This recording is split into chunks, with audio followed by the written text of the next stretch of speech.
It is now officially graduation season, so you know we're getting into the stoles or sashes gigs at this time. Let me know if you guys also do sashes and how it goes for you. This year, we haven't had that much luck. A lot of conversations on Facebook Messenger and OfferUp, but all dead ends. But we are working on one today, so happy about that. We have this one here from Cal State University of Long Beach right here. This is the way that they got it, I guess, off the school. It's got that, and it has the emblem, the logo right there. I don't know the official name, but, and then of course the date down here, I almost missed that, 2025. The only thing that could get tricky about doing sashes is just the specifics, all the little details. Sometimes they'll draw you up a mock-up and then you'll notice things aren't even or things should be written a different way. So the way that I always do it is I get everything on one page to embroider everything in one of my 8x9 mighty hoops, and then I cut them out, place them on top of the sash, send them a picture. That way if they want something moved around, we could literally see the physical mock-up. So this is everything that we're putting on this one here. Right here, this one we were still testing out colors.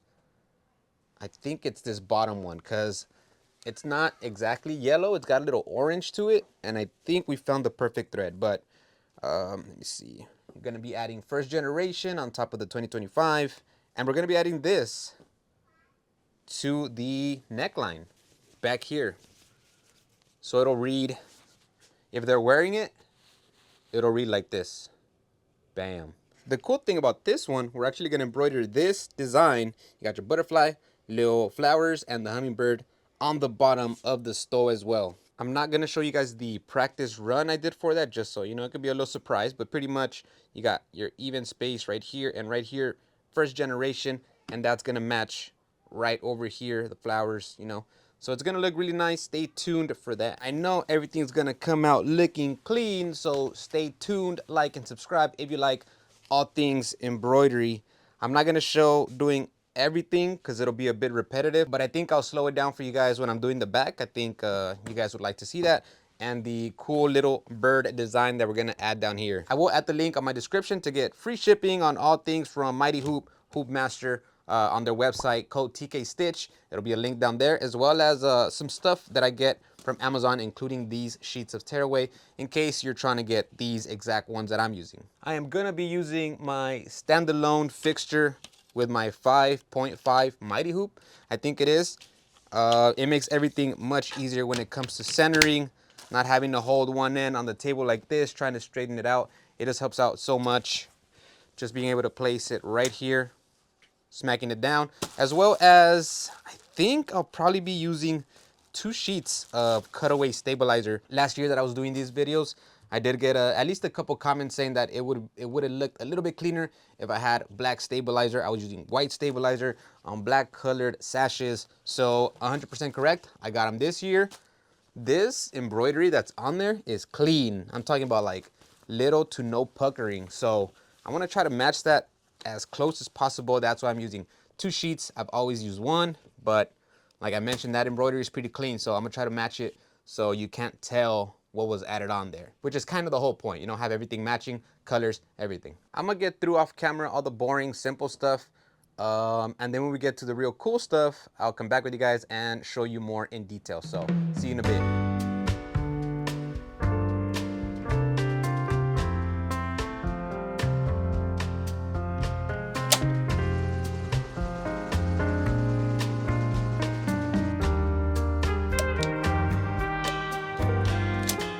Peep the fit so far. Looking clean. Text came out clean. There's a tension right there for you. And we have the name on the other side. Progress check right here. Looking good. This one we decided to lower it a little bit so like they both kind of match, but this one hangs a little bit lower, you know what I mean? Or else this would kind of be a little bit too high, we felt. So we went with that. Now I'll show you guys fully how to put first generation right here. Then we'll probably jump to the back, the neck, and then finally the artwork on this side over here. So let's get to it. I'm just trying to focus and show you guys how I work with this here The machine really does the rest. So let me just show you guys how I do it. I use my mighty hoop, some pieces of clear tape as well, and that's about it. Okay, sorry I can't get this completely straight for you guys, but I have to be able to see what I'm doing as well. Also, wouldn't be a TK Stitch video if there wasn't a mess on the table, but we get her done. All right, let's jump over here like that. We're aiming, I'm gonna double check, but I think we're aiming to get it right on this line as well. It's pretty much how it's folded up evenly between these two spots there. And then the artwork is gonna match it exactly like this. But let me check that. For now, what I do need to do is find the midpoint. And I just do that by laying down a piece of tape and drawing a little line of where that should be. All right, that's pretty good right there. Again, we're using 2 sheets of 2.5, I believe, Cutaway stabilizer. Pop that in there. All right. I'm at a bit of a dangle now, so it's much harder to see this. But all I'm trying to do is make sure that bottom of the sash looks like it's straight. I'm not sure if you can see, but I use these little notches or whatever you can find to help you make sure that you're in the middle, lined up as best as possible. What I like to do is I'll use, if I already know that this bottom part is pretty centered up, I'll press up against it so that doesn't move, and then I just line up the top part with my other hand until it looks pretty good. And then here, I don't care so much if it's like too much to the right, too much to the left, but what we do need is the same space running across this space on the side. So we can have this yellow way more over here and this yellow over here, but we're looking pretty good. It doesn't have to be centered exactly in the middle of the hoop, but it does have to be straight, and that's how you could tell. We're looking even on both sides. I did mess up. I think it's a little mess up that I could get away with, but we're embroidering here. I wasn't even looking. Luckily, the first generation thing is really small, so I should be able to keep it down here and not bump into the hoop. But yeah, things like that always happens when recording videos, but we're all right. And trust me, it's not always as smooth. I got it down on the first try, but even though I'm using this, sometimes it still takes 3, 4, 5 times to get it right because you don't want to get this all lopsided. Now, the second thing that I do is I get some strips of that clear tape, and I tape down the sash here on this part where it's not being held down by the hoop. And I feel that helps pucker less. It doesn't pull the sash inward when doing these satins. It could be a little extra, but if it doesn't hurt, it's all good. I lied. I did have to move the whole thing over. The needle bar was gonna hit right there. So same thing though, I just moved it up. And here is how we digitize this. In case you're wondering, this font specifically is Chancery. All right, I'm centered here, the width 3.4. On the other stuff I was doing 4 inches. There's not much, the length of these words aren't crazy long, so I'm doing 3.8. And the important thing is that my start and stop is right in the middle, so it's easy to center on that line that's on the sash and on my dot. So I'm gonna export it and we'll get her done.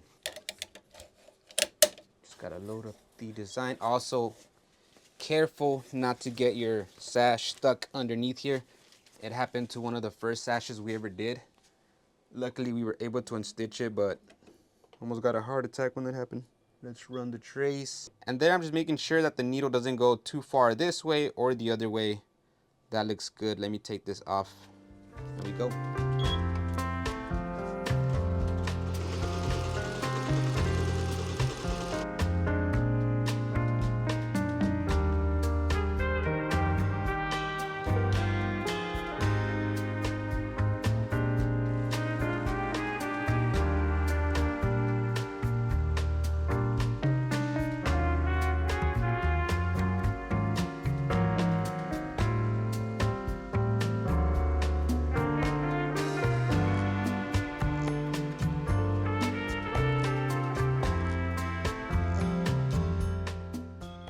And just like that. First gen, nice.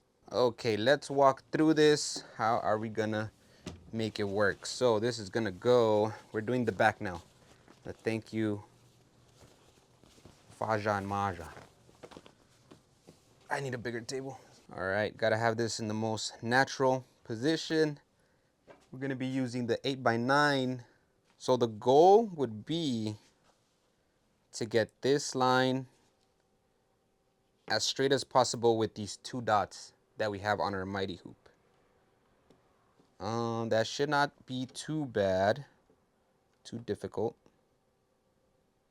That would have been pretty good right there. For this one though, we are gonna have to use our bigger roll. Now, in your guys' opinion, is this too wasteful? I'm gonna use 2 full sheets. The way I'm looking at it right now, because I want it to look good, I don't want to mess somebody else's sash up. It's worth it. It is a little, does feel a little wasteful, but we're just doing the one for now, so we're making sure we're doing the best. Plus the stitching itself is not completely straight. It should be like somewhere down here. For now, I'm just trying to kind of eyeball it.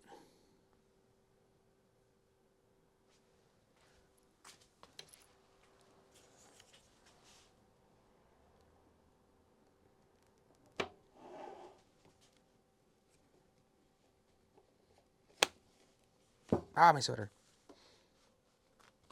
That's a little tough. This is a little tough. I don't know if I want to match exactly this to the dot, just because I know it's a little off-centered, but this is looking pretty good. I think what I'm going to focus on is getting the edges on both sides. So this one, it's touching around where the dot is.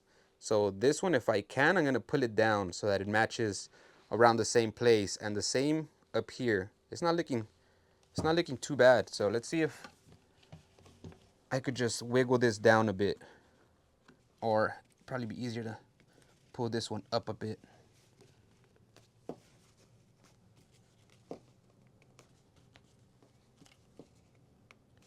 My fingers, whew, they don't even know what they're doing right now. Awkward things here, awkward things. Okay, I think we're getting somewhere. It's tricky to get this without all this, all these wrinkles. Trying to get them out, but you take some away, you create some other ones.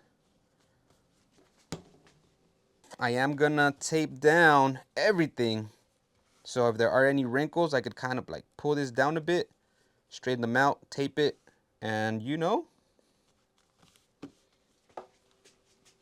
cross my fingers. Please don't get my fingerprints from this tape.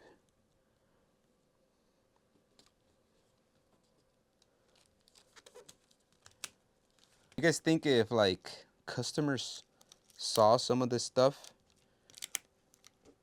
would they pay less or more? Would they be like, look at this clown, doesn't know what he's doing? Or would they say, wow, look at all that work? All right, that looks pretty good to me.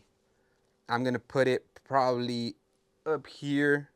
I have the design loaded up now. I am gonna center it to the top part though. The top part of the stitching, that I do trust. I'll go with that.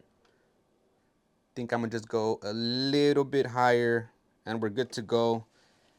There's no right or wrong with this one. It's just, you know, I think wherever pretty much it lands, somewhere here in the middle is gonna look great. I hope.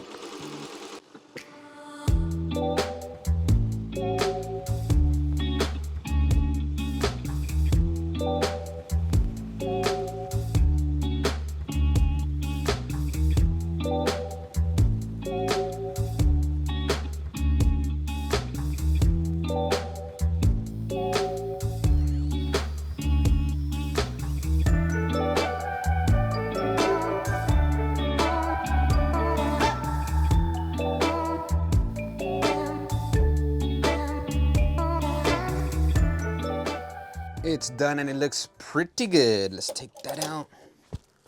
Remove the stuff.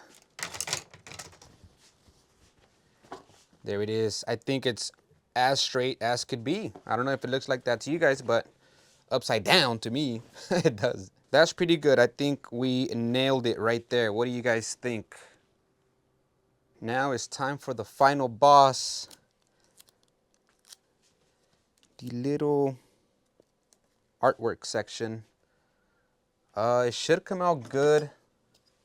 I do feel there is going to be some puckering more than when you're doing letters, just because there are some large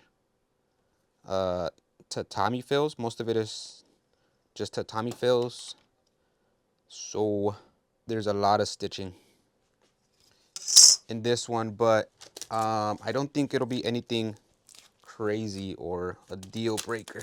Man, what a mess our table is. Now these past few weeks I haven't been as consistent as I wanted to, but it has been a full year now. Now that I'm doing these sashes, I'm remembering that, or I'm sure that a few of you guys have been here for at least a year watching me do sashes last year. So I think it's been, you know, a solid year of consistent YouTube uploads, and it's been great. Thank you guys for tuning in. You guys are great. Hopefully I put some stuff out at least to help out a little bit here, drop some tips for you guys or whatever it may be. This one, I guess, doesn't matter. Doesn't have to be too straight since it's not lettering or any words, but I mean, I'm not gonna try to get it straight. Again, I wasn't paying attention and I hooped it too low. Okay, there it is, everybody. 23 minutes. I'm running it pretty slow at 600, and it's 13,000 stitches. I'll leave you guys with the time lapse for this one because it's gonna take a while, but let's get it started.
It is done, but before I show you guys everything, I'm gonna go ahead and clean it up first because I haven't cut any of the stabilizer. So let's do that so I can show you guys the results.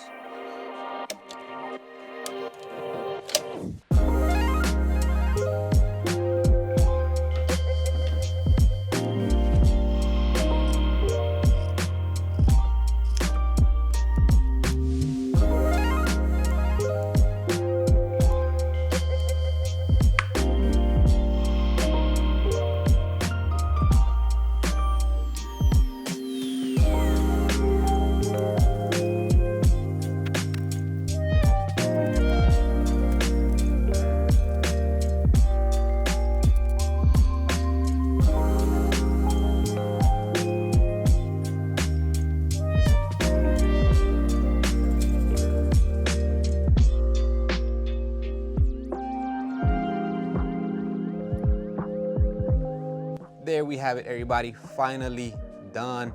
I think everything came out great. Boom, boom, boom. Oh yeah. Few notes, the only thing with this one, maybe the little guy should have been white, so he stands out. He's black, just like in the picture they showed me. There was a little brown sticking out right here. I was trying to just go over it with a pen, but it's like little bumps of thread sticking out that I couldn't even get the pen to write, but that's looking nice. I think they're gonna love it. And yeah, finally done. That's it for this one, guys. Thank you for joining me in today's project, job, tutorial, whatever. Like and sub for more embroidery videos. And that's all I got. See you guys on the next one. Deuces.